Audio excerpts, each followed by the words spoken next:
Bonjour les troisièmes. Alors on se retrouve pour une nouvelle vidéo. La dernière étant destinée à vous mettre en mémoire vos souvenirs de quatrième.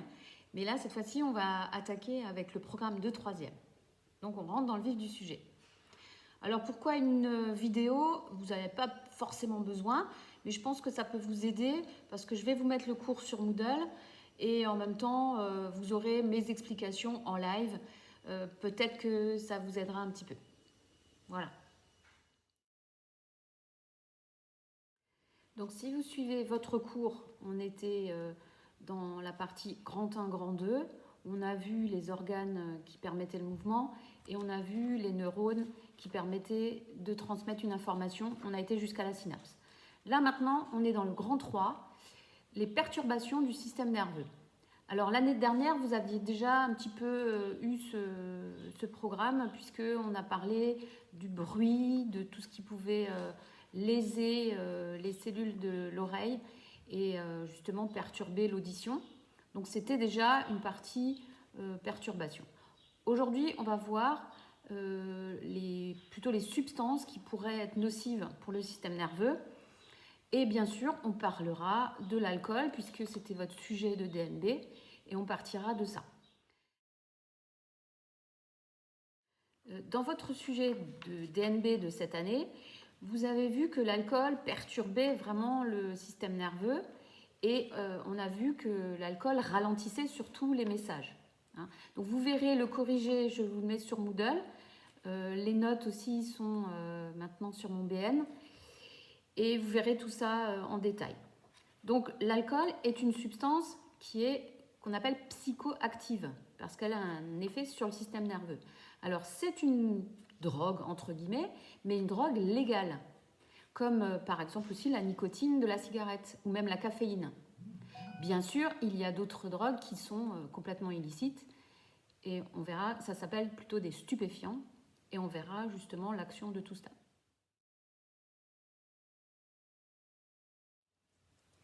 Nous sommes maintenant dans le grand 3, les perturbations de l'activité nerveuse et on va faire l'activité drogue. Donc vous la trouverez bien sûr sur Moodle. J'y ai mis un dossier avec tous les documents que vous allez utiliser pour avancer dans le cours et on va les passer en revue ensemble. Alors vous commencez par le document 1 et 2, vous voyez que ça va ensemble. Ça correspond à une expérience qui a été testée en 1954. Deux chercheurs qui ont travaillé sur des rats en leur implantant des électrodes. Et en fait, on s'est rendu compte qu'en faisant une fausse manipulation, puisqu'il y a un rat qui avait son électrode qui n'était pas au même endroit que les autres, on s'est rendu compte qu'on a découvert l'existence d'une zone dans le cerveau qui est liée au plaisir et que les chercheurs vont appeler la zone de récompense. Cette zone de récompense, on la voit dans le document 4 sur cette coupe de cerveau.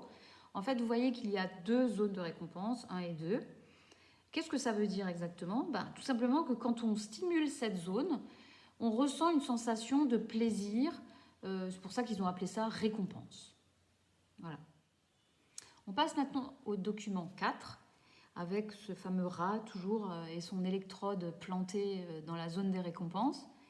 Et vous voyez que grâce à cette technique, on va réussir à récupérer des substances qui sont normalement produites par les neurones qui sont dans cette zone. Et l'une des substances produites, c'est une molécule qu'on appelle la dopamine.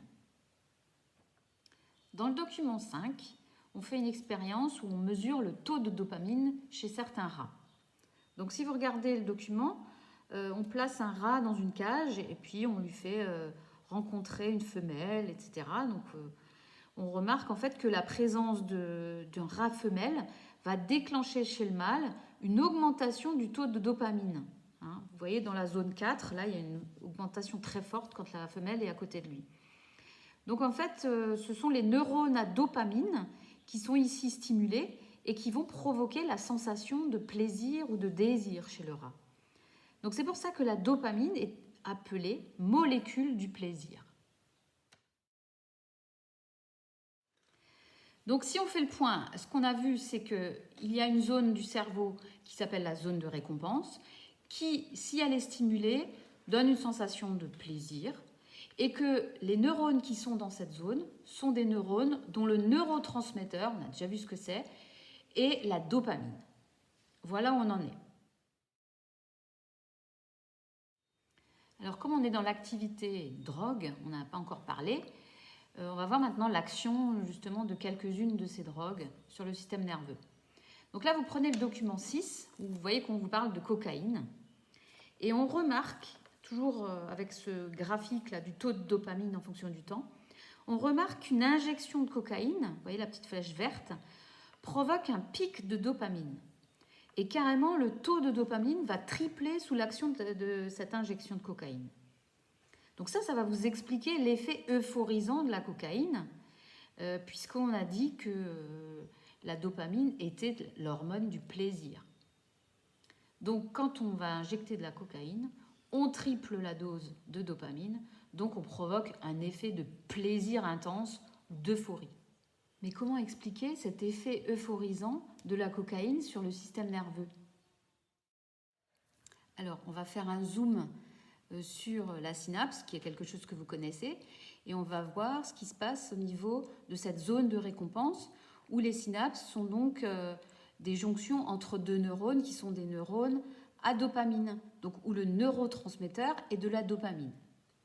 Donc, regardez le document. Vous savez que quand le message nerveux arrive dans le neurone A ou neurone présynaptique, il déclenche donc la libération de ces vésicules de stockage de dopamine et la dopamine est libérée dans la fente synaptique. On voit très bien ici que les récepteurs sont adaptés à la forme de la dopamine et que dès qu'ils reçoivent, dès qu'ils capturent la dopamine, ça déclenche justement la genèse d'un nouvel influx nerveux, le numéro 3, ici. Et le neurone B, post-synaptique, va être stimulé et va pouvoir faire poursuivre son message nerveux.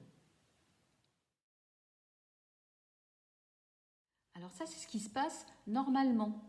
Maintenant, quand on va prendre de la cocaïne, qui est d'ailleurs une substance qui vient d'un végétal, puisqu'on vous dit que c'est la feuille de coca qui le produit, cette cocaïne va se retrouver dans le sang et va se retrouver dans la fente synaptique, comme vous voyez sur le document 8. Donc ce sont les petits triangles rouges. Et bien cette cocaïne, comment est-ce qu'elle va agir sur cette synapse? Elle va tout simplement empêcher la recapture de la dopamine par le neurone présynaptique, le neurone A, ce qui fait que la dopamine va rester très longtemps dans l'espace intersynaptique, va stimuler le neurone B, et vous voyez ici que ce neurone, il est stimulé en continu avec de très nombreux influx nerveux, ce qui va provoquer une sensation de plaisir intense. Et cette sensation de plaisir intense, on appelle ça une euphorie, elle peut durer entre 15 et 30 minutes. Donc c'est assez important. C'est parce que justement, le système nerveux est fait de synapses qui relient les neurones entre eux et que cette transmission synaptique, elle est de nature chimique, que c'est des substances chimiques qui vont pouvoir la perturber. Donc là, on a parlé de la cocaïne, mais il y a toute une série d'autres substances qui vont avoir des actions psychotropes toujours, mais à d'autres endroits. Donc on va voir quelques endroits, toujours au niveau de la synapse, où il peut y avoir des actions de ces substances.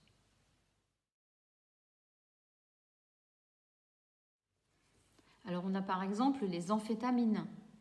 Alors les amphétamines vont plutôt avoir un effet sur l'augmentation de la libération des neurotransmetteurs dans la fente synaptique.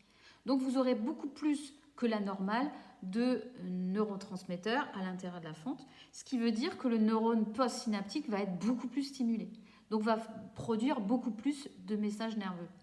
Donc un effet stimulant pour le coup. Sinon, une autre stratégie d'action, c'est celle de la morphine, de l'héroïne ou même du cannabis, qui, eux, vont simplement avoir la même forme, ou une forme très similaire aux neurotransmetteurs naturels de ces neurones, et donc vont prendre la place et se fixer sur les récepteurs spécifiques de ces substances. Donc ça veut dire que même si vous n'avez pas d'influx nerveux qui arrive dans le neurone présynaptique, vous allez quand même générer des influx nerveux dans le neurone suivant. Donc ça veut dire que vous allez créer des messages alors qu'il n'y avait pas de stimulation précédemment. Et autre façon d'agir encore, comme par exemple l'alcool, c'est tout simplement de bloquer ces fameux récepteurs spécifiques. Donc si vous les bloquez, plus aucun neurotransmetteur ne pourra s'y fixer, donc ça va bloquer tous les influx nerveux qui pourraient venir du neurone présynaptique. Ils ne seront pas suivis d'un influx dans le neurone postsynaptique. Donc ça a plutôt un effet inhibiteur. Voilà, donc là on a fait un petit peu le tour de tous les effets que peuvent avoir les drogues sur votre système nerveux. Alors vous allez me dire, mais si c'est tellement euphorisant, pourquoi est-ce qu'on devrait s'en priver? Mais évidemment, on n'a pas parlé de tous les effets secondaires des drogues. Si c'est illicite, si c'est illégal, c'est pas pour rien. C'est parce que ça provoque énormément de risques vasculaires, par exemple, donc des vaisseaux sanguins, au niveau du cerveau, au niveau du cœur, un peu partout. Et on peut avoir des effets dépressifs, donc une fois qu'on redescend, entre guillemets, de sa sensation d'euphorie, on peut avoir des effets d'anxiété, on est mal dans sa peau. Et du coup, on pense qu'à une chose, c'est retrouver cet état d'euphorie et reprendre de la drogue. Vous allez avoir aussi un phénomène d'addiction avec une sensation de manque qui va se mettre en place. La présence prolongée de dopamine dans la fente synaptique va provoquer la diminution du nombre de récepteurs spécifiques. Donc la synapse, c'est comme si elle était moins sensible. Ça veut dire que pour obtenir la même sensation que la première, il va falloir que vous augmentiez de la dose pour justement retrouver la même euphorie. Et progressivement, on va devoir augmenter les doses de plus en plus pour obtenir les mêmes effets.